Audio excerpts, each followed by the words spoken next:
The summer of 1922 pressed heavy on Kentucky. The air clung thick with heat, so dense that even the slightest breeze carried the sour scent of damp earth and sweat. Fields of tobacco stretched across the horizon, their leaves wide and dark, curling in the relentless sun, while worn-out mules dragged carts along dusty roads. Farmers bent under the weight of a season that was both unforgiving and essential, because survival, in those years, left no room for gentleness. It was an era marked by silence and suspicion. Prohibition had carved sharp lines across American society, creating shadows where illegal liquor, crime, and desperation flourished. By day, small towns tried to maintain the appearance of order. But beneath the church sermons and community fairs, secrets turned like knives in the dark. Along a ragged stretch of County Road 17, just outside Rockford County, stood a building unnoticed by most maps: Holloway's Diner. At first glance, it seemed inconspicuous, almost pitifully humble, a structure battered by storms, its wood warped from years of exposure. A rusted sign swung loosely above the porch, the name Holloway's hand-painted in faded black strokes. In the late afternoon, the windows reflected only the gold wash of the sun. But by night, those windows became black hollows, absorbing more light than they gave, staring at travelers like dead, vacant eyes. The Holloway brothers, Thomas and Virgil, ran the place. To outsiders, they were simply men making a living through honest work. But appearances are delicate things, and there's cracked easily once a person lingered too long inside that diner. Thomas was the elder, 10 years older than Virgil. His shoulders carried the bulk of farm labor, his hands scarred from tools, his jaw cut sharp beneath coarse stubble. He was a man of few words, and yet his silences seemed intentional, heavy, as if each pause was hiding something unsaid. His presence filled the diner in a way that unsettled even the most confident travelers. Virgil, by contrast, was quieter and thinner, his face drawn, his movements jittery. He often wiped his hands on a stained apron, pacing back and forth behind the counter, fidgeting with utensils or keeping his eyes pinned on the floor. To those who observed carefully, Virgil looked less like a man serving food and more like a man preparing for something he dreaded but could not escape. To the locals, the Holloway brothers weren't exactly liked, but they were tolerated. Prices were fair, and in poor counties of Kentucky, money stretched only as far as necessity allowed. Meals came cheap at Holloway's Diner. Fried chicken crispened in lard, biscuits flaking hot from the stove, beans seasoned with salt pork. Truck drivers appreciated hot coffee, farmhands welcomed a meal after long shifts, and traveling salesmen, always pressing through the back roads for clients, took their chance at a plate and a chair. But every building has a history, and Holloway's Diner's history whispered darker truths. The first whispers were faint, carried between pews on Sundays or exchanged with nervous glances at the barbershop. A man named Carter Hensley, a farmhand not known to wander, failed to arrive home after boasting he'd found a cheap dinner on County Road 17. Days later, his horse was discovered tied near the woods, but Carter was gone. People said nothing at first. Men went missing in rural Kentucky often. Quarrels turned deadly, debts left unpaid, bootlegging disputes spilling blood across fields unseen by lawmen. But then it happened again, and again. By July of 1922, 5 men had disappeared, each vanishing on nights when their last known stop had been Holloway's. Patterns are tricky things. Lawmen need proof, but common folk only need suspicion. And suspicion, once planted, grows wild. Yet the brothers carried on as though nothing were amiss. Each evening, Thomas would light the lamp on the porch, its thin glow stretching across the gravel lot. Inside, the diner filled with the hum of cicadas and the clink of cutlery against chipped plates. The air smelled of grease, stale tobacco, and something less identifiable, something that made certain men feel an unease they couldn't name. On one humid night in August, a salesman named Robert Klein stopped in at Holloway's. He was a meticulous man, keeping records of every night spent on the road. In his worn leather diary, later found in his abandoned automobile, he wrote about the meal he'd eaten at Holloway's Diner. He remarked on the chicken, seasoned well, but with a texture that lingered strangely in his mouth. He described Virgil's nervous hands, his fidgeting, and Thomas's deliberate questions, asking about his route, the money he carried, his plans for the night. Klein never made it to his next stop. His car was discovered 2 days later, left near the riverbank. Inside, his samples were stacked neatly, his luggage untouched. His body was never found. Sheriff William Harker was not blind. A weathered man in his 50s, Harker had seen enough in his years of service to sense when rumors bore teeth. He had fought as a young man during the war, and brutality no longer shocked him. But suspicion, without evidence, was thin ground to tread. And the Holloways, well, in counties like Rockford, men like the Holloways were protected not by virtue, but by debt. Too many owed them favors, meals, or silence. Still, there was something in Harker's gut he couldn't shake. He passed the diner one evening, noticing how even in light, the place seemed cloaked in shadow. The windows reflected nothing but black. The establishment itself felt less like a place that welcomed the living and more like one that absorbed them, held them captive forever. And yet people returned.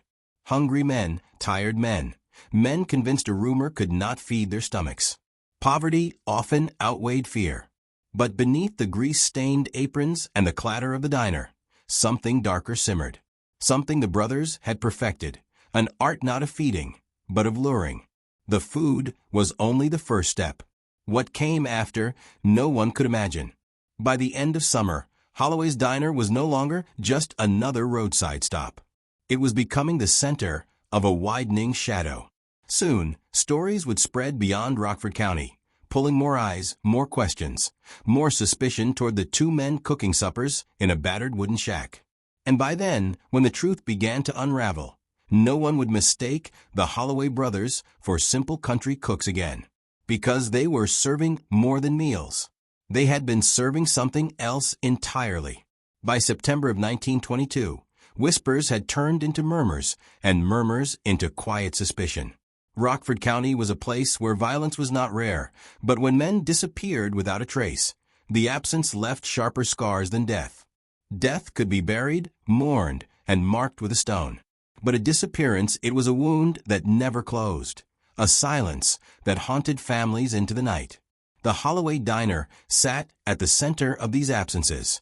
5 men gone, each last seen within a few miles of County Road 17. Some were travelers barely known by the town, men whose absence caused only a brief note in the local paper before fading into obscurity. But others, like Carter Hensley, the farmhand with a family waiting at home, or Lemuel Briggs, the drifter-turned-laborer, left behind questions that refused to quiet. And with each whispered theory, the spotlight began to shift more heavily onto the Holloway brothers. The explanation offered by chance or by fear was often that these missing men had simply run into bootleggers. Kentucky, in the age of Prohibition, crawled with them. Barrels hidden in barns, liquor traded by night along the Tennessee line, rival gangs spilling blood on dirt roads nobody but the sheriff patrolled. Bootleggers carried guns, tempers, and debts, and they were often the villains of small-town gossip. Convenient villains. Convenient enough to explain the first disappearance. Even the second. But 5? Within weeks? And all somehow tied, in ways too fragile to prove but too strong to ignore, to the same greasy diner off County Road 17? Patterns are stubborn things. They anchor themselves in the minds of those who observe them, until coincidence is no longer an acceptable answer. For Sheriff William Harker, pattern meant suspicion. Quietly, he began tugging at threads. He sent a deputy to check old receipts from nearby gas stations, questioning whether missing men had truly stopped for food or simply passed through. He interviewed wives, friends, and employers, all of whom recalled a final detail. Yes, their husband, their son, or their worker was seen eating supper at Holloway's Diner. Or in Robert Klein's case, writing a final note in his book about the strange texture of chicken served by Thomas and Virgil. But suspicion alone was brittle. A sheriff in 1922 couldn't tie a rope around a man for rumor. Without bodies, without a clear crime, Holloway's remained a place of business, lit every night by its single crooked lamp, pulling travelers into its orbit. That was the most chilling part. Life carried on. The diner filled each evening with the scrape of cutlery against dishes, with the drone of cicadas seeping through wooden walls. Customers, many desperate farmhands too poor to skip a meal, ate while avoiding the cold eyes of Thomas or the restless hands of Virgil. Still, not every man walked free from Holloway's. One September evening, a stranger arrived, Howard Griffith, a man in his 40s selling second-hand watches on the road. Griffith was known in rural towns, if only because he was talkative, eager to tell stories to anyone who would listen. He entered the diner cheerful, joked with Thomas at the counter, and spoke with Virgil about the weather. Other patrons remembered his laugh carrying across the room. He was never seen again. His horse cart was found days later on a dirt path, the watches undisturbed, the rein slack as if dropped in haste. Neighbors claimed to have last spotted Griffith headed down the road where Holloway's diner waited with its lamp burning on the porch. The whispers intensified. Griffith wasn't a man to vanish quietly. He left behind a wife in Lexington, a son expecting him back. This time, the absence rang louder, questioned sharper. Families began warning their sons not to eat at Holloway's after dark. Churches prayed for the lost. And yet, night after night, the diner opened its doors as if unbothered. Thomas cut meat behind the counter, his hand steady, his knife gliding with mechanical precision. Virgil served plates, his eyes darting toward the door whenever a new customer entered, as if he was forever waiting for someone to notice. Neither brother spoke much, but when they did, it was brief, clipped, almost rehearsed. Some nights Thomas would sit on the porch in silence, the lamp casting his shadow across the gravel, watching the road with the stillness of a predator. For men like Sheriff Harker, this silence was a greater threat than sound. It was the silence of men confident they would never be caught. The town began to remember things differently too. Old stories resurfaced, how the Holloway brothers had always been strange. As children, they kept to themselves, skipping school to hunt in the woods, bringing back animals skinned and butchered with uncanny precision. Their father had been a drunk, their mother long dead, before Virgil turned 10. And in small towns, poverty scars deeper than most wounds. People remembered fights, cruelty on the farm, whispers that Thomas's temper had already left blood behind long before the diner's doors ever opened. But in 1922, suspicion wasn't justice. Families cried, but the law held back. Fear alone could not unlock doors, nor dig up earth where the Holloways buried secrets. One man, though, dared to watch closer. His name was Jonah Price, a night driver hauling goods between Rockford and neighboring counties. Passing Holloway's most nights, he became used to the eerie stillness surrounding the place. Sometimes he noticed things. A man's coat hung over a porch rail, but never claimed. The sound of something heavy dragged out back in the dirt. Little things no one else paid attention to. Price knew the roads better than most. And one evening, curiosity took him too close. As his truck rattled by Holloway's around midnight, he swore he saw Thomas standing behind the diner, his shirt stained dark, shovel in hand. A second shadow lingered nearby, smaller, thinner, Virgil. Between them, something heavy, long, covered in cloth. Price didn't stop. He kept driving, the image branding itself into his mind. By morning, he wasn't sure whether he'd imagined it, the tired eyes of a man working through the night, making phantoms from shadows. But deep inside, he knew, Holloway's wasn't just serving supper. Something else was happening there. The sheriff still lacked proof, but uneasy men like Price began sharing their stories in hushed voices. And soon, Holloway's was no longer simply a diner.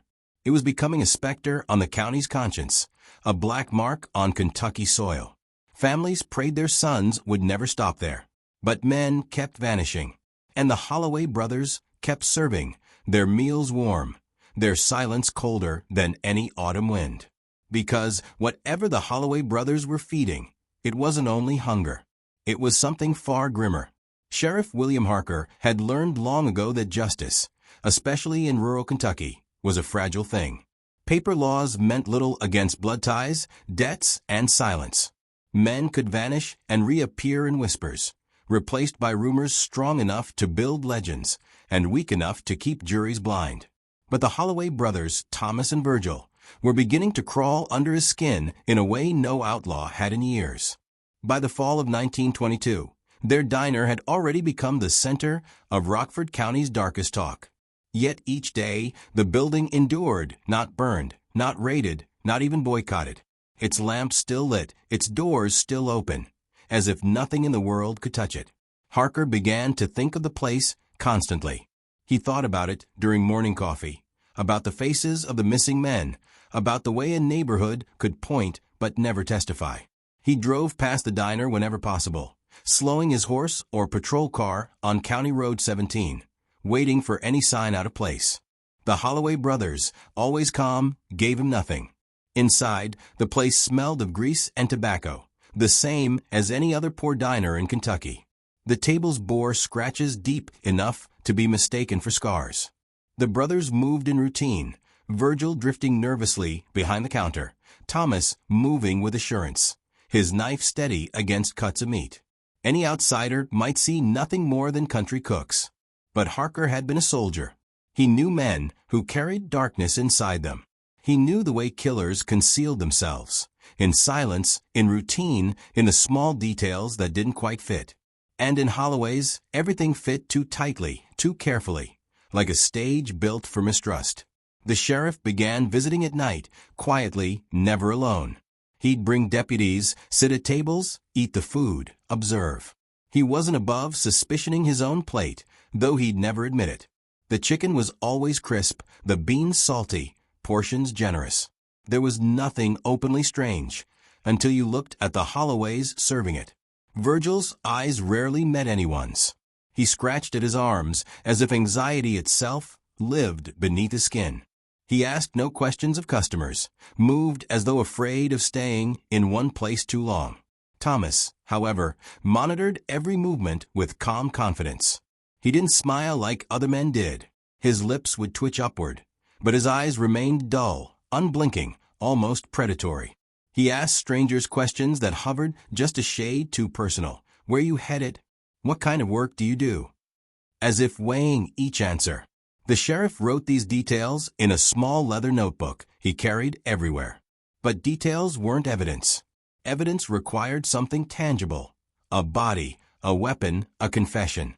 And so far in Rockford County, all suspicion blew away like smoke. Yet the stories kept coming. One autumn morning, Harker received a visit from a young woman named Mary Briggs, the sister of a man long vanished, Lemuel Briggs. She arrived pale, hands trembling, clutching a folded piece of paper. She claimed her brother had written weeks before his disappearance, mentioning Holloway's diner. The letter described the food, but also noted the odd questioning by Thomas, almost mocking in its familiarity. Lemuel had written, "The eldest one looks through you when he talks, like he already knows the answers to the things he asks." Mary begged the sheriff not to ignore it. Her voice cracked on the words, her belief as deeply rooted as her fear. Harker told her what he always told families. Without evidence, nothing could be done. But Mary's tear-streaked face haunted him long after she left his office. That night, he returned once more to Holloway's. Rain fell in sheets, coating the dirt road in thick mud. The diner glowed dimly in the storm, its lamplight blurred through water. Inside, only a few men sat hunched. The brothers moved in their same pattern, silent shadows against wood. This time Harker spotted something, barely, but enough to stay etched in his mind. Behind the counter, for only a second, Virgil had opened the kitchen door. The space beyond showed not only the dim light of stoves, but something darker. Hooks along the back wall, glinting in weak firelight. Hooks not used for chicken or pork. Hooks meant for larger things. The door shut. The glimpse ended. Harker said nothing. He finished his coffee, left a few coins, and walked back into the storm. The laws of Rockford County had not changed. He couldn't storm a man's property without reason. But the confirmation of his gut twisted tight. Something was happening inside Holloway's diner. Something worse than rumor. And then came Jonah Price. The night driver arrived at Harker's office 2 days later, his face pale, voice low. He told him about what he had seen, the shadows of the brothers behind the diner, the shovel, the long shape covered in cloth. He told it not as gossip, but with the desperation of a man who had carried it too long. For Harker, this was the closest thing yet to confirmation. Still not evidence, not enough to rattle handcuffs, but enough to keep him awake each night, staring at the ceiling while rain tapped at his roof. In the towns, fear sharpened to anger. Families demanded action. Church sermons warned against sin. And through it all, Holloway's diner burned its lamp quietly, steadily, as if daring the county to step into its darkness. The sheriff realized something then. The Holloway brothers weren't hiding. They didn't need to. They believed no one could touch them. And men like that, men who felt untouchable, always left behind something. Harker swore he would find it, even if it meant digging through the dirt of Rockford with his own hands. Because in Kentucky, 1922, bodies might vanish, but history never did. By the time autumn settled fully in Rockford County, the stories surrounding Holloway's diner were no longer dismissed as rumor. Too many men had vanished. Too many families wept without bodies to bury. The sheriff's suspicion had deepened into conviction. Though without proof, conviction was nothing more than a shadow. What he needed was evidence, physical, undeniable evidence, that could place sin at the brothers' feet. And the first tiny crack began not in the diner itself, but in its foundation. One late September evening, Jonah Price, still haunted by the image of what he'd seen near the diner, decided to speak with an employee. Though employee was hardly the right word. Holloway's was too small for proper hires. Instead, the brothers occasionally paid local boys in coins or meals to sweep the porch, chop wood, or haul water. One of these boys, a wiry teenager named Clyde Barton, had run errands there for weeks. To most, Clyde was just another poor kid trying to help keep food on the table for his family. To Jonah, however, he carried something more, first-hand glimpses inside the Holloway world. Price approached him discreetly behind the church, where boys smoked leaves and whispered curses away from mother's eyes. Clyde was hesitant at first, defensive, but Price pressed him with the urgency of desperation. Finally, hesitant words slipped out. Clyde spoke of smells that clung too long in the kitchen, meats salted and stored in ways that didn't look like any chicken he'd ever seen. He mentioned stains on the boards behind the serving counter, stains Thomas insisted be scrubbed, though they seemed to return days later. And then came the detail that chilled Jonah cold: small gaps in the wooden floorboards at the back of the kitchen. Once, while scrubbing the floor, Clyde had noticed something beneath them. Not dirt, not storage. Something wrapped in cloth, pressed tight against the soil. Something that gave off the faint, unmistakable smell of rot. He had not dared to ask questions. Jonah carried this story straight to Sheriff Harker. And while boys' tales could often be inventions or exaggerations, there was a sincerity in Clyde's hesitation, his shame-faced caution. Harker's instincts told him this was no lie. The sheriff now had a target, the floor of Holloway's diner. But searching a man's property without cause was dangerous in 1922. A warrant required evidence. Evidence required a body. What Harker had was a boy's story, a driver's rumor, and a string of absences no one could legally tie to the Holloway brothers. Still, suspicion gnawed like hunger, and hunger eventually drives a man to act. Harker began watching at night. With a deputy, he'd sit in the dark, gazing across fields toward the diner's lamp glowing on the road. He noticed patterns. The brothers always closed after midnight, yet lights flickered in the kitchen long after a day's meals were done. Some nights, shadows moved behind the windows, carrying shapes too large to be dishes. Other nights, silence pressed down thickly, and the lamp was the only thing to assure the building still breathed. And then came a break. A man named Ezra Caldwell, a trapper from out near the ridge, paid a visit to the sheriff's office. Ezra wasn't a talkative man, but something drove him to speak that day. He claimed he had sold game to Holloway's more than once, but each time he noticed Thomas seemed less interested in the meat than in the particular cuts. He mentioned how Thomas had asked pointedly about animal bone, about how easily flesh separated, about how long preservation could last underground without proper curing. Ezra found the line of questions disturbing enough to refuse further dealings. The sheriff logged it carefully in his notes. And with that, he returned once more to Holloway's, cloak of routine hiding his steady watch. This time, he ate alone. Virgil's hands trembled so violently while pouring coffee that some spilled across the table. Thomas's glare silenced him before an apology could stumble out. Harker drank slowly, eyes wandering, and then he caught it by accident. One of the floorboards behind the counter slightly lifted, as if it had been pried up and laid back imperfectly. To others it would mean nothing.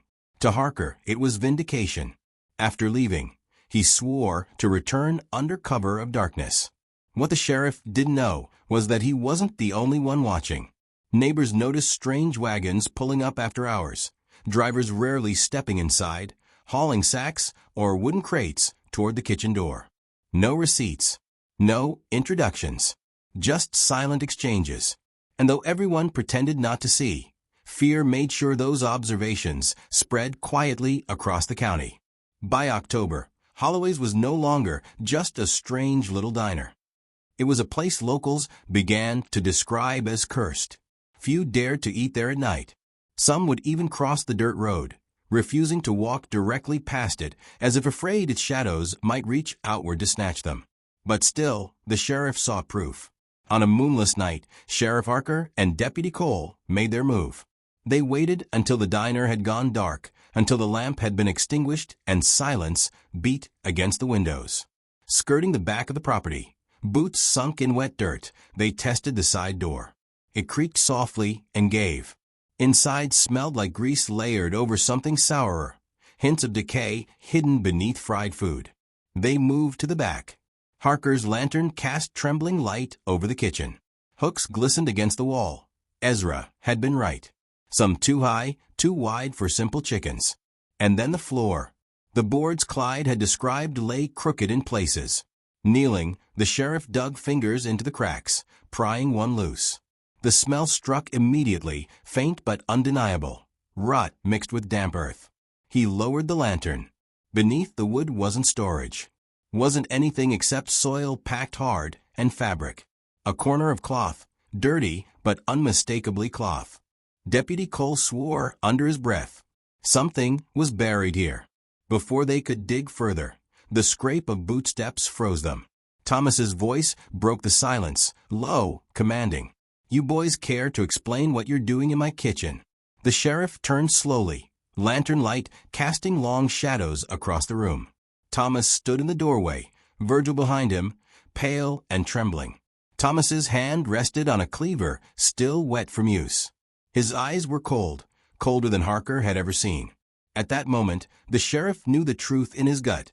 What they had found beneath the floorboards wasn't chicken, wasn't pork, wasn't game brought by a trapper.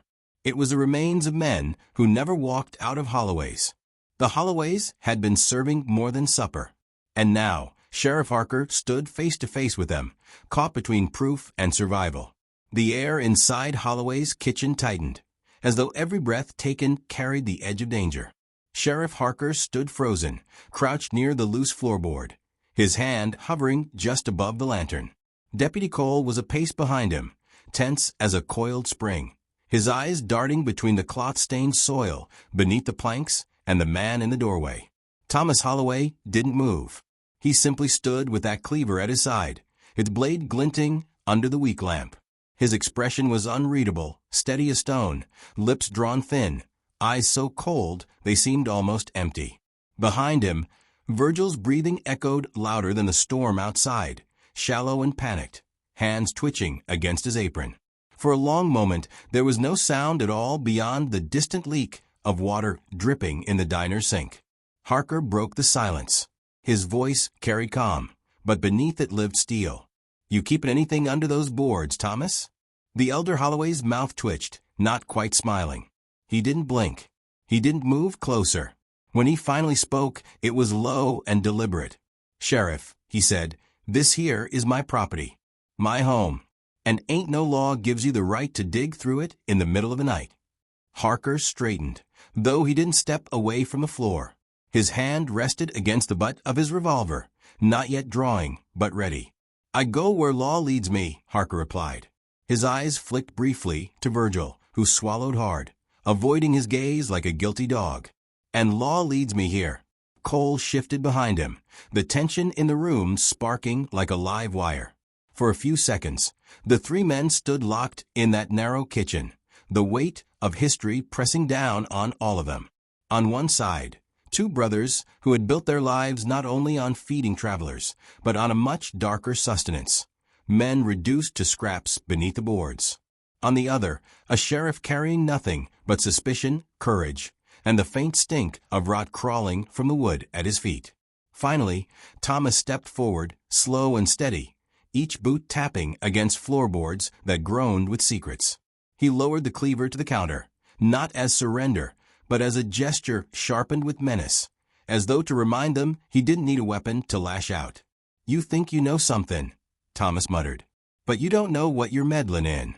Ain't no lawman can prove a thing without a body." The words hit heavy in Harker's chest. It was a confession without shape, an admission with no rope to tie it down. Exactly what Thomas knew he could say without chains clamping his wrists. Harker chose not to answer directly.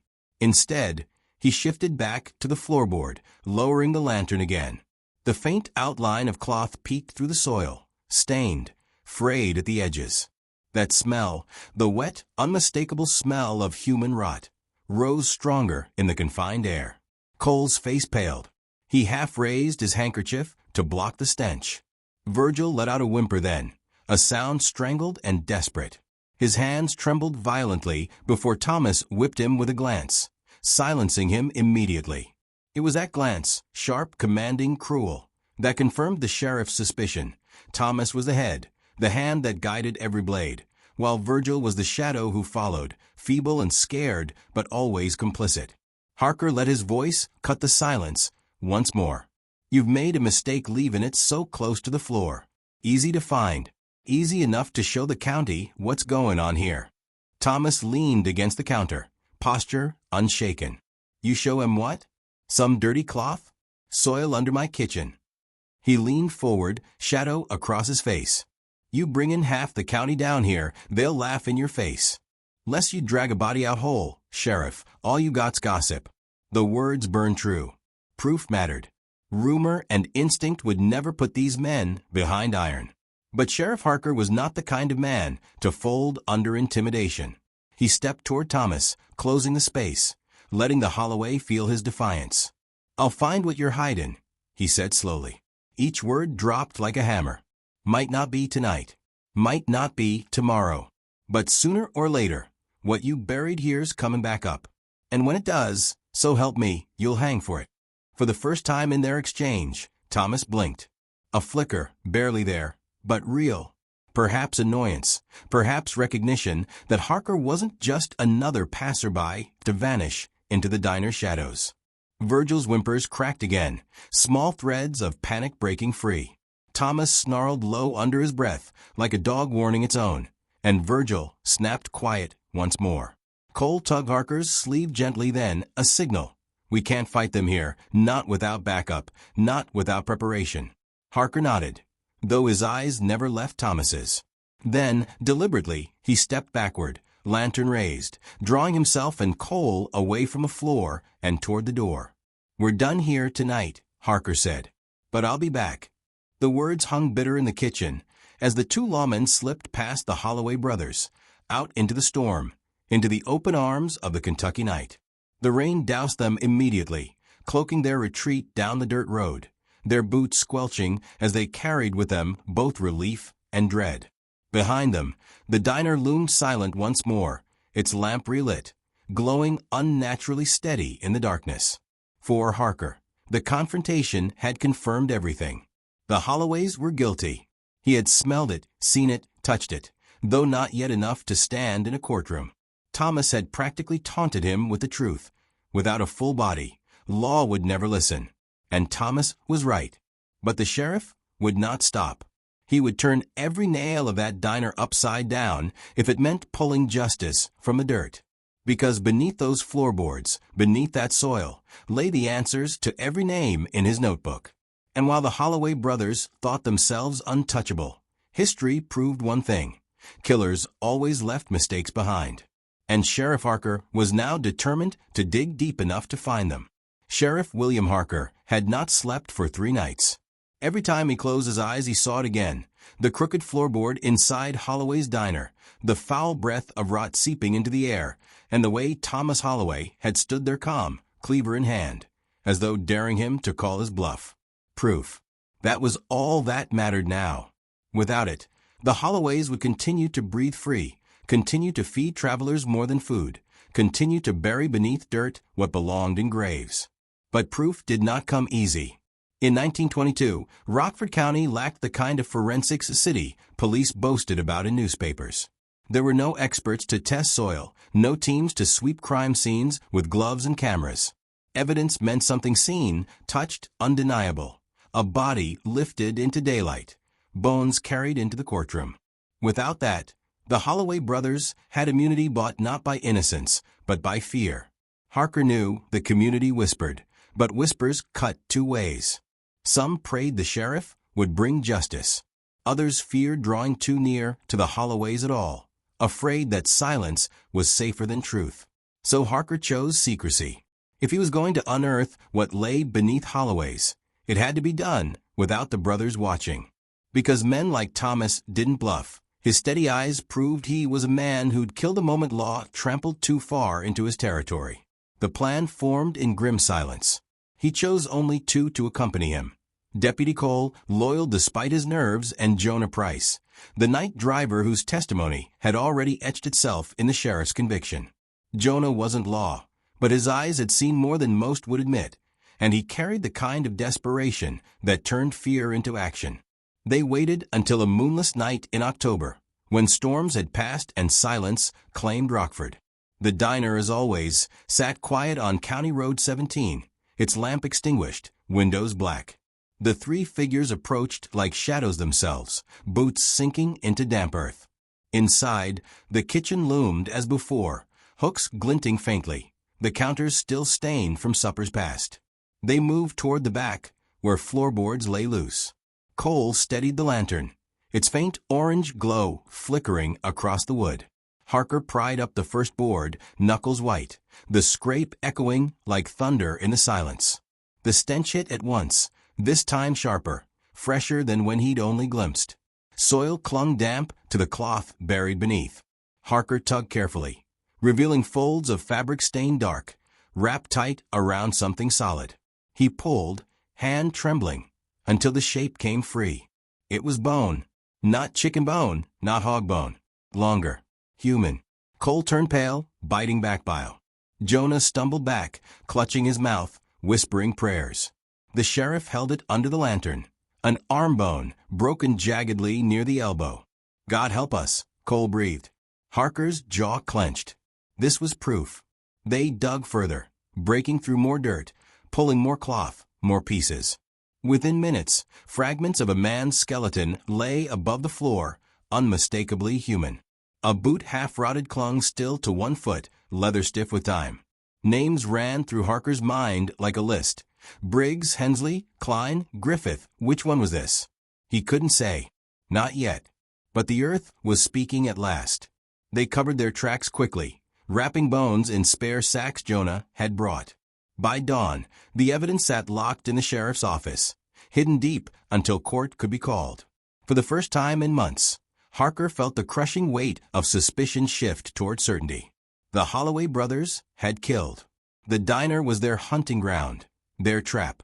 But Harker also knew discovery cut 2 ways. Their secret was teeth, and men with teeth always bit back when threatened. And sure enough, the Holloways moved swiftly. The night after the bones were exhumed, a fire erupted behind the diner. Neighbors woke to flames licking across the old oak, sparks biting the air. By morning, the rear shed was nothing but ash. If anything had been buried there, it was gone. The Holloways called it an accident. The town called it convenient. Yet their calm persisted. Thomas still opened the diner each morning, serving food as though nothing had changed.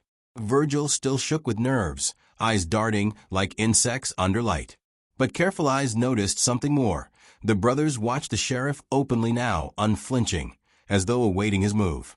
And when Harker rode into town, Thomas was sometimes already there, leaning against the diner's porch rail, arms crossed, gaze heavy with unspoken threat. Word of the sheriff's discovery began to leak. Perhaps Cole had spoken too freely, or Jonah, or perhaps rumors simply traveled faster than horsemen. Whatever the case, the community was stirring. Families who had doubted began to believe. Wives whose men had vanished wept in gratitude that their suspicions were no longer just grief-born fears. But fear sharpened too. Farmers, riding past Holloway's, quickened their pace. Children whispered the brothers' names, as though saying them aloud might summon nightmares. And still, men too poor to refuse a cheap hot meal stepped into the diner, gambling hunger against fate. For Sheriff Harker, the bones were not enough. He needed the full truth, the full body, if he was to end this. So he prepared for another dig, this time not just beneath the diner floor, but across the land surrounding it. The woods, the riverbank, the fields Thomas owned. His gut told him the Holloways weren't careless enough to hide every secret in their kitchen. There had to be more victims scattered beneath Kentucky soil like seeds. And each one would speak, if only he could bring them to light. But he also knew this. With discovery came danger. The Holloway brothers would not wait calmly as the ground under them was torn open. They had fed and buried for years without consequence. Now cornered, they would fight like wolves. And wolves, when trapped, were always at their most vicious. The bones beneath Holloway's diner had been the first breath of truth rising from the dirt, but in Sheriff William Harker's mind, it was only the beginning. Men do not kill once. Predators do not build traps for single victims. If the Holloway brothers had buried one, there would be others. The question was where. Harker lay awake long after the discovery, notebook open, pen scratching names into pages stained with sweat and coffee. Briggs, Hensley, Klein, Griffith, Caldwell. Too many names, too many men whose boots had carried them into Holloway's but never out. He thought of way Thomas had looked him dead in the eye, daring him to prove it, as though the very ground beneath Kentucky would always shield their crimes. But the earth keeps secrets poorly. And so Harker returned to the woods. The land surrounding Holloway's stretched in tangled acres, hills, creeks, thickets, so thick a man could disappear within steps. The forest had always been a hunting ground for the brothers, ever since boyhood. It was where they disappeared with rifles, returning with carcasses skinned too neatly for children. Now the sheriff wondered if those same woods hid trophies far worse than deer. He brought only Deputy Cole and Jonah Price once again, men who had already crossed the threshold of horror. Trust was a delicate thing, and Harker trusted few. Together, they carried lanterns and shovels, venturing into the treeline behind the diner late one October night, boots crunching over fallen leaves. The smell of damp earth followed them. The silence of the woods pressed heavy. No cicadas now, no owls. Only a stillness that suggested something unnatural lingered here. Jonah muttered prayers under his breath, crossing himself each time shadows twisted against tree trunks. They searched for signs, a patch of disturbed soil, a clearing where the grass sagged unnaturally, a cluster of flies humming where they should not. Hours passed, and all they found was darkness. But Harker's instincts were relentless. He pressed deeper into the woods until the beam of his lantern fell upon a soft hill of dirt near a birch tree. The soil there looked newer, less settled than the ground around it. The three men exchanged glances. Shovels bit into earth. Minutes stretched like hours. Sweat slicked their brows though the night grew cold.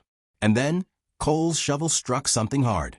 They cleared carefully, dirt sliding away to reveal the outline of a wooden crate, weathered and cracked, buried shallow. With heavy breaths, they pried it open. The stench rose at once, thick and suffocating, the putrid breath of death long confined. Inside lay the remains of not one, but two men, skulls fractured, clothing folded still around bone. Shoes, one pair fine leather, the other simple mule hide.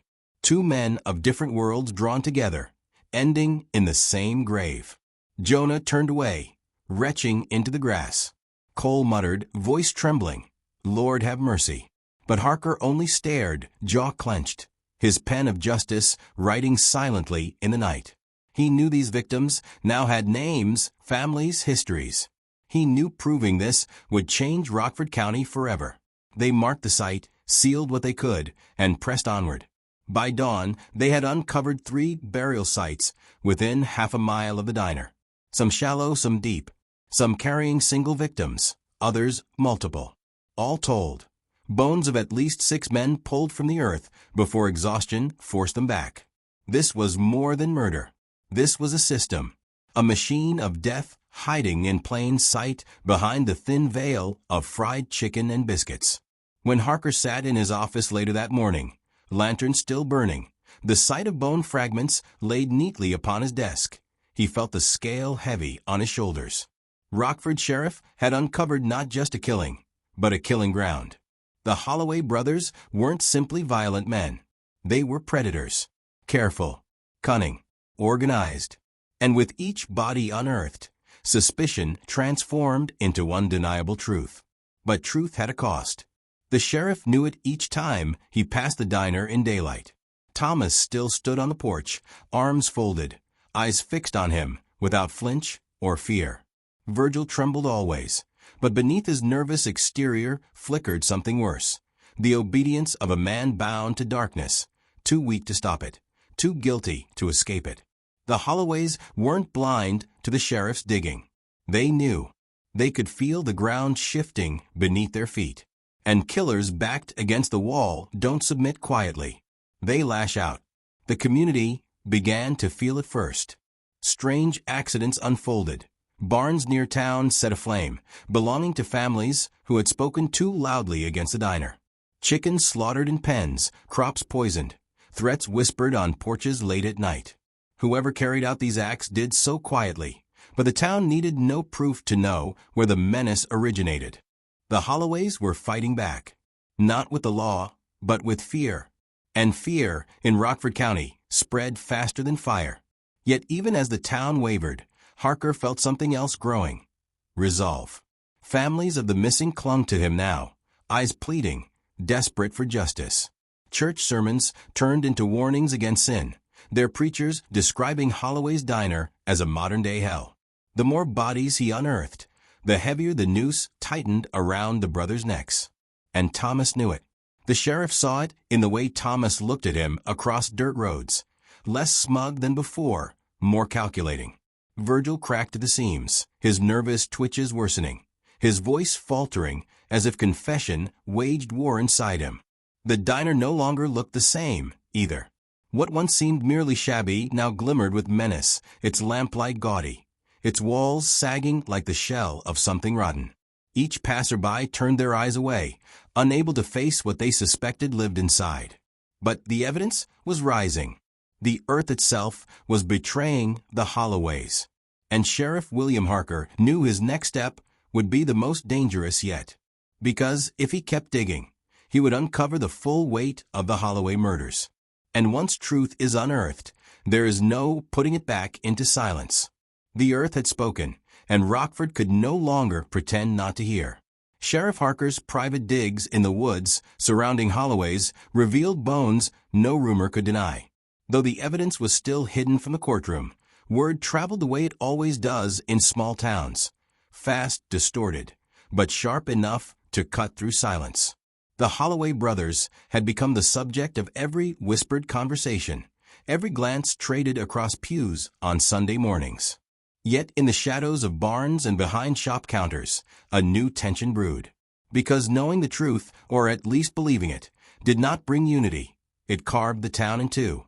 On one side stood the families of the missing, desperate and loud.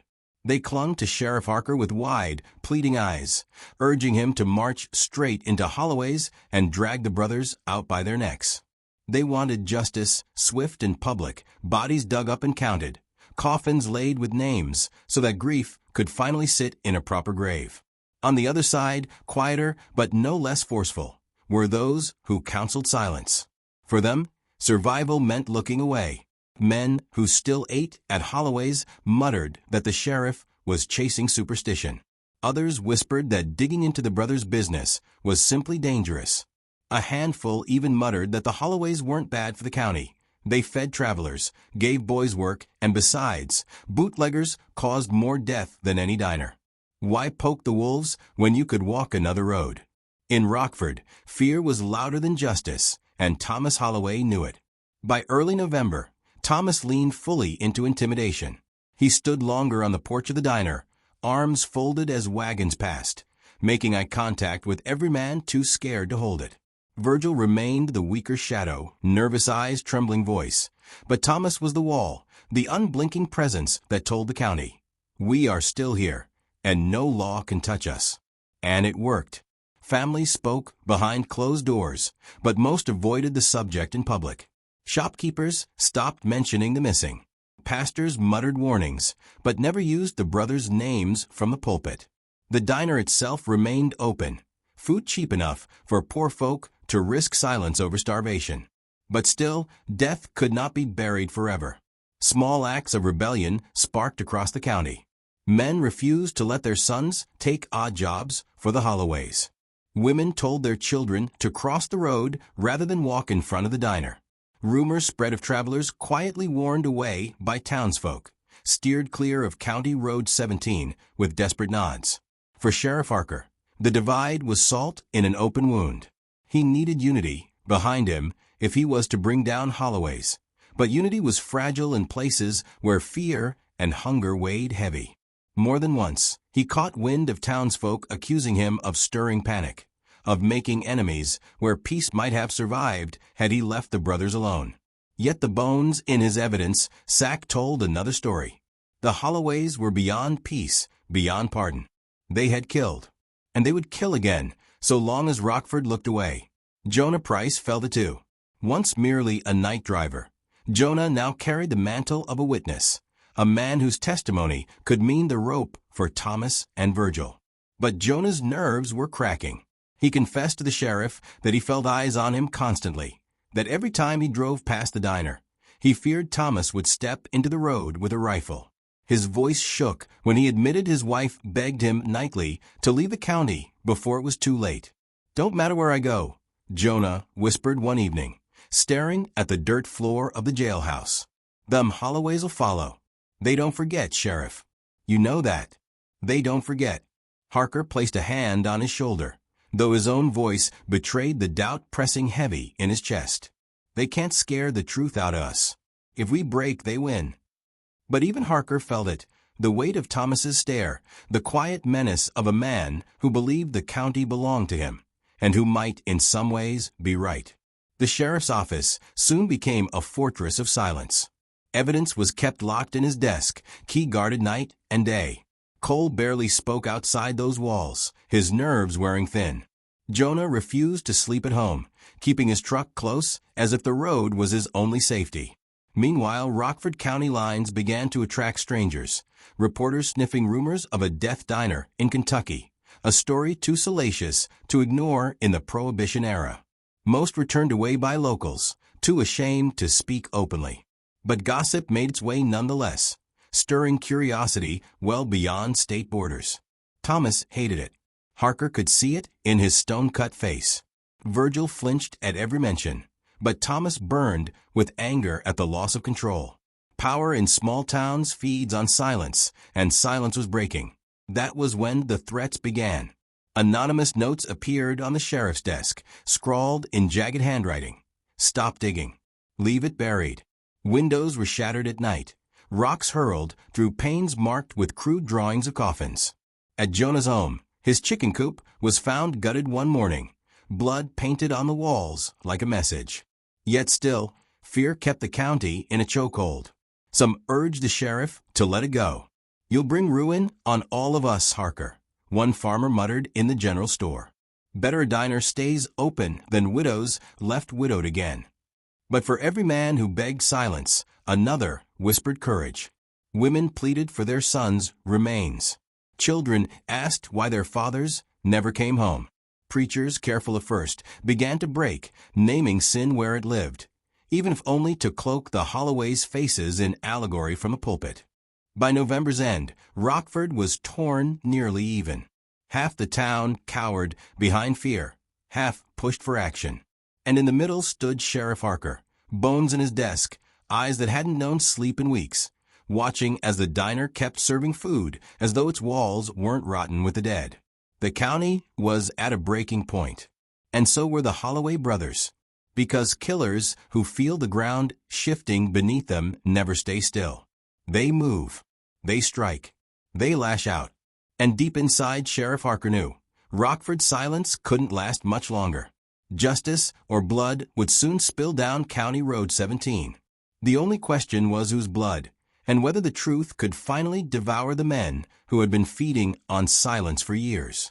By December of 1922, Rockford County had become something it had never been before: restless, divided, burning with the weight of its own silence. The Holloway brothers still served supper every night, but the diner had become less a place of warmth than a fortress of dread. Its porch light glowed like bait on a hook, its walls heavy with secrets the sheriff now carried in his pockets like stones. Sheriff Harker could no longer wait.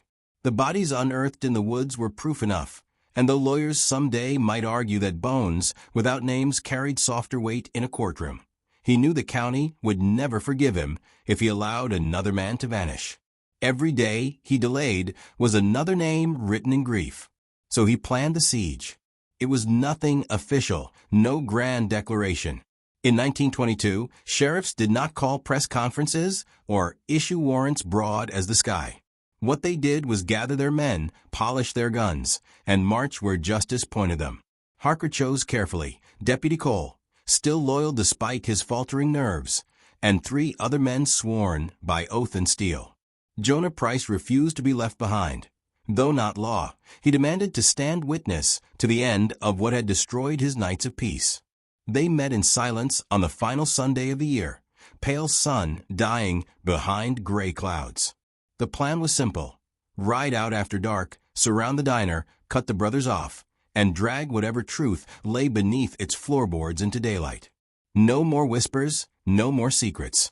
As dusk bled into night, County Road 17 was eaten by fog, a bitter wind rustling the last dead leaves from branches above. The men moved like shades through the mist, lanterns dimmed, rifles glinting only when caught by moonlight. Ahead, the diner's lamplight pulsed steady, as though waiting. Inside, Thomas Holloway was already aware. He sat at the counter, knife in hand, sharpening it against stone with long, deliberate strokes. Virgil hovered in the corner, shaking, lips moving as though whispering silent prayers. The brothers had sensed this moment coming, the shift in town, the break in silence. Predators always know when the hunt has turned against them. When the posse stepped onto the porch, Thomas was already standing near the door. "Sheriff," he called through the wood, his tone steady, mocking. "You've finally come to sup with us proper?" Harker's reply was steel. "Step outside, Thomas. You and your brother. It's over now." Silence hung a beat too long. Then the sound of a bolt sliding. Gunfire erupted. Shots blasted from the diner, glass shattering outward, the air splitting with thunder loud enough to wake the hills. Lantern light spun across the porch as men ducked low, rifles cracking in reply. The siege at Holloway's had begun. Bullets ripped through wood, splinters flying like shrapnel. Virgil's panic cries could be heard between the blasts, high-pitched, desperate. Thomas shouted commands, voice carrying like iron, directing his brother with the certainty of a man who had rehearsed this ending for years. The posse pressed forward, using the porch as cover. Jonah Price, untrained but burning with resolve, swung wide toward the side of the diner, his truck parked to block any escape. Inside, Thomas roared like a cornered animal, returning fire with lethal precision. But predators, no matter how cunning, lose clarity when the trap tightens. A shout rose. Cole had caught sight of movement along the back door. Virgil, trembling, tried to slip away into darkness. Jonah, gun shaking in his hands, intercepted him in the fog. Their eyes met, Jonah's filled with rage, Virgil's spilling terror. "Don't shoot," Virgil cried. "It weren't me, I just—" Jonah's rifle steadied, vengeance clashing with mercy. For a heartbeat, the woods held its breath. Then rough hands grabbed Virgil, dragging him back toward the sheriff's line. He was caught alive, his sobs breaking through the storm of bullets as he begged, "It's him, it's Thomas. It's always been Thomas." Inside, Thomas fought harder, fiercer, refusing surrender. Each crack of his gun was a statement, each roar a refusal to bow. Harker shouted for him to stand down, promising the law, promising a rope instead of more blood. But Thomas Holloway believed in nothing. Not law, not rope, not redemption. He believed only in survival, in his own will carved hard as stone. The gunfight raged for nearly an hour, bullets chewing through every beam of the diner, until smoke and dust wrapped it in shadow. Finally, silence fell, not by choice, but because no shots returned from within. Rifles raised, lanterns lifted. The sheriff and his men pressed inside. The diner was a ruin, tables shattered, glass scattered like needles across the floor. Virgil sobbed where he was held. And there, behind the counter, Thomas Holloway lay sprawled, chest torn open by a final shot. Blood pooled dark around him, creeping across the same floor where countless meals had been served, meals beneath which men had bled and rotted unseen. His eyes, open still, carried no fear, no regret, only the flat certainty of a man who had lived and died on his own defiance. Sheriff Harker stared down at him, revolver still smoking, chest heaving with exhaustion. He saw not victory, but inevitability. Predators, and only one way, by tooth, by claw, by bullet. Virgil, trembling, whispered again through his tears. It was him. "I never wanted it. He made me, Sheriff. He made me." Harker didn't respond. His gaze swept the walls, the hooks, the broken floor where cloth still peeked through the soil. The Holloway diner had fallen, but what it had hidden would haunt Rockford for generations.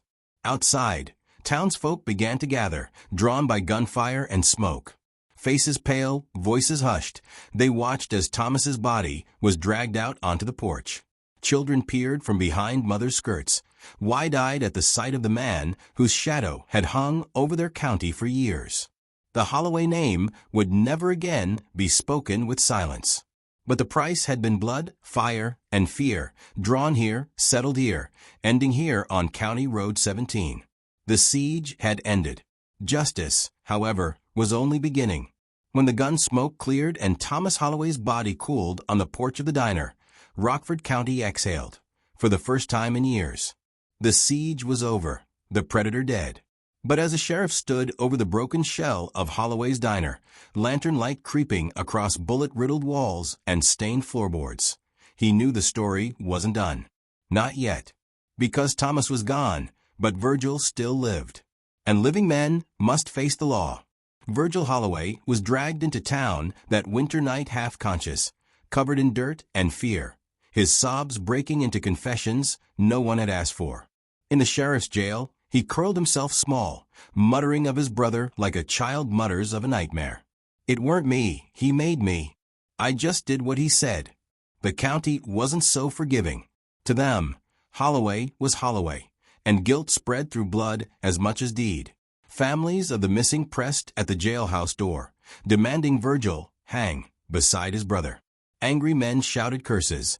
Women wept openly. Children stared wide-eyed, all of them hungry for closure. Sheriff Harker, though hardened, carried a different weight. Virgil was no Thomas, anyone could see that. But weakness is not innocence, and silence in the face of murder is its own crime. The sheriff knew the law would decide, not mob rage. And so began Rockford's most notorious trial. The courtroom, usually empty, but for debt disputes or quarrels over land, now suffocated with bodies packed shoulder to shoulder. Newspaper men had come from Lexington, even Louisville, pencils scratching furiously to carry whispers of Holloway's horrors across Kentucky. Mothers clutched photographs of sons never returned, their faces etched with grief and fury. Virgil sat at the front, pale as a ghost, eyes red-rimmed, shoulders hunched, as though he would fold into himself completely if the world allowed. His defense spoke of fear, of domination by a cruel older brother, of a boy broken since childhood and chained by loyalty turned to terror. They painted Virgil not as a killer, but as a prisoner, forced to obey Thomas or face his wrath. But the prosecution had the bones. Skeletal remains pulled from beneath floorboards, from shallow graves in the woods. Personal effects, boots, watches, coats, claimed by grieving families as belonging to their missing. And though no one could place a murder weapon in Virgil's trembling hands, the truth was damning. He had served those meals, cleaned those floors, buried those secrets. He had known, and he had done nothing. The trial stretched long into January. Each testimony twisted the knife deeper, not only into Virgil, but into the county itself. Men described hearing about travelers vanishing after stops at Holloway's. Jonah Price took the stand, recounting the night he'd seen the brothers with a shovel and a long shape in the dark. Tears streamed down his face as he declared, "I should have spoken sooner, Sheriff. God forgive me. Maybe I could have saved one." The jury deliberated less than a day.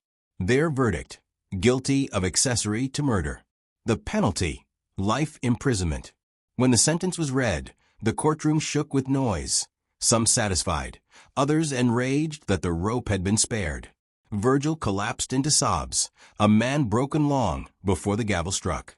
He was taken in chains, escorted by deputies who had once eaten at his diner. He would spend the rest of his life behind stone walls, a shadow of the bloody empire his brother built. But though justice was stamped in ink, peace proved harder. Holloway's diner was boarded shut, its windows nailed, its walls sagging beneath the memory of screams.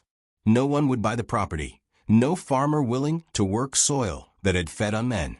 By spring, weeds swarmed the porch, the lamp rusted in place, and children dared each other to run to the door and touch it, a haunted relic of Rockford's darkest chapter. Sheriff Harker filed reports, wrote testimonies, saw to burials where identities could be named. Families laid their sons to rest at last, though some coffins went into the ground half empty, filled with only fragments and memories. Mothers wept quieter, but they never forgave. In the months that followed, the sheriff's health began to fray. Nightmares visited him often, visions of the crooked floorboards, the stench of open graves, Thomas Holloway's eyes staring unblinking even in death. He carried justice, yes, but justice offered little comfort when weighed against all the lives already lost. He confessed to no one, but sometimes in the dark, he wondered if he had been too late to matter at all. For Rockford County, life marched on. Tobacco fields still grew, church bells still rang, and wagons still rolled up County Road 17. But Holloway's was never forgotten. Travelers passing through spoke of it in hushed tones, pointing at the boards nailed across its windows, calling it the diner that fed on men. The story spread wider than Kentucky. Newspapers dubbed it the Cannibal Diner, though such details were stretched, exaggerated for print. Some claimed the Holloways chopped and served their victims as meat. Others swore the brothers ran a cult of silence, an Appalachian sickness born in shadows of prohibition. The truth was simpler, sharper. Greed, cruelty, and hunger for power turned two poor brothers into murderers. And that truth, stark as it was, cut deeper than any legend.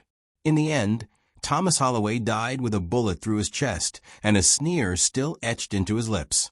Virgil Holloway withered behind prison walls, a ghost tormenting himself with the memory of every shovel full of dirt he had laid on another man. But the greater death was not theirs. It was the death of trust in Rockford County. The way neighbors now looked at each other longer, wondered what secrets lay in barns, in fields, in kitchens where grease clung to the air. Holloway's legacy was not the diner, nor the graves, nor even the trial. It was the shadow left behind in every conversation, the reminder that evil did not wear horns or cloaks. It wore aprons. It served coffee. It smiled with lips that never reached the eyes. And so, in the quiet nights of Kentucky, long after the diner was abandoned and the Holloway brothers were nothing but memory, the lamp on that porch still flickered in stories told by firelight. A warning that in 1922, on County Road 17, the Holloways served more than supper. They served death. Have you noticed how every family hides secrets that seem to whisper from the past? Here, we uncover buried stories, family curses, and mysteries many would rather silence. But if you've made it this far, it means you feel that same chilling curiosity that holds you captive. Don't let these voices fade away. Subscribe to the channel now, turn on the bell, and follow each new case we bring every week. Join a community that isn't afraid to face the darkest side of history. Get ready, the next secrets are already waiting to be told.